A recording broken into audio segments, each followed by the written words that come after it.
दोस्तों, आज जो आप सुनने वाले हैं, कोई अफ़वाह नहीं, कोई फ़िल्म नहीं, कोई कहानी नहीं, कोई सोशल मीडिया का झूठा दावा नहीं।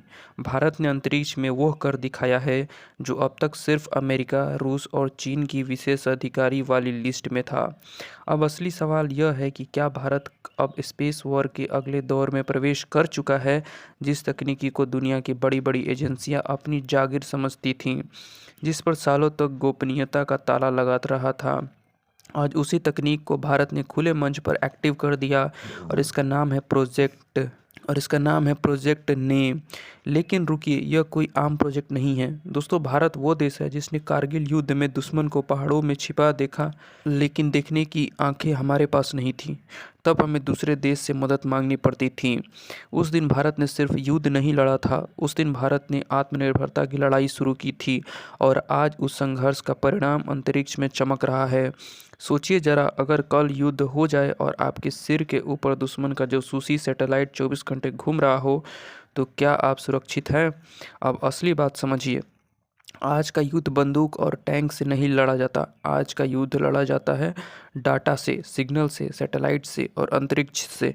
जिसके पास जानकारी पहले पहुंची, विजय उसी की होती है। और इसी खेल में अंतरिक्ष सबसे बड़ा अखाड़ा बन चुका है। चीन, अमेरिका और कुछ अन्य ताकत यह देश सिर्फ ज़मीन पर नहीं, अंतरिक्ष में भी भारत पर नज़र रखते हैं। उनके पास ऐसे सैटेलाइट है जो हमारे सैन्य गतिविधियों, मिसाइल मूवमेंट और रणनीतिक ठिकानों को लगातार स्कैन करते हैं। लेकिन सवाल यह है कि भारत देखता कैसा था। यहीं से कहानी बदलती है।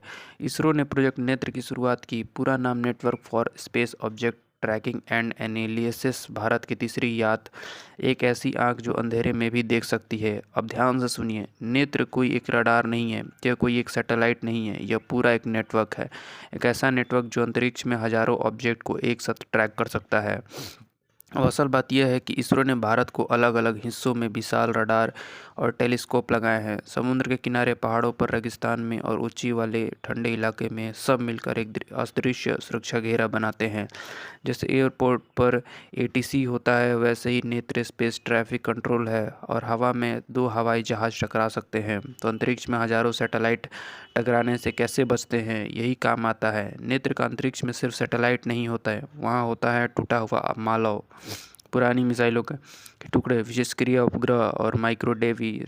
अब जब सोचिए, मगर 28,000 किलोमीटर प्रति घंटे की रफ्तार से कोई छोटा टुकड़ा हमारे सैटेलाइट से टकरा जाए, नुकसान अरबों में होगा। लेकिन खतरा सिर्फ मलबे से नहीं है, खतरा है किलर सैटेलाइटों से। कुछ देश के पास ऐसे सैटेलाइट है जिनमें रोबोटिक आर्मर्स लगे होते हैं, कागज़ों के कचरा हटाने के लिए। लेकिन युद्ध में यही हाथ दुश्मन के सैटेलाइट को पकड़कर निष्क्रिय कर सकते हैं। अब असली सवाल, भारत इसका जवाब कैसे देता है?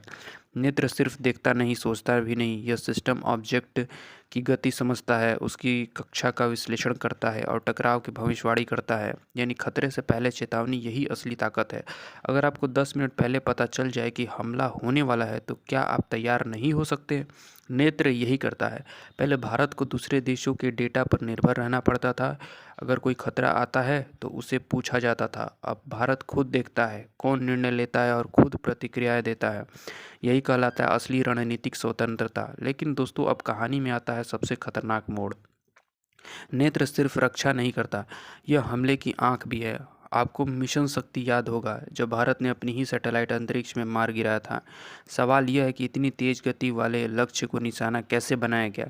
जवाब है सटीक ट्रेनिंग और वही आंख मित्र जैसे प्रणाली देखती हैं। मतलब साफ है, अगर कोई देश भारत के सैटेलाइट से छेड़छाड़ करेगा, तो भारत उसे देखे भी सकेगा और जवाब भी दे सकेगा। यही है स्पेस डिटरेंस। इसे पूरा सिस्टम की लागत कुछ 100 करोड़ है, लेकिन यह सुरक्षा देता है बैंकिंग सिस्टम को, शेयर मार्केट को, सेना को और संचार नेटवर्क को। यानी देश के रीढ़ को अब भारत दूसरे देश को भी चेतावनी दे सकता है, तुम्हारी सैटेलाइट खतरे में है। इससे भारत को कूटनीतिक ताकत बढ़ेगी, तकनीकी नेटवर्क बढ़ता है और विश्व भरोसे में दोस्त प्रोजेक्ट नेत्र कोई मिशन नहीं है।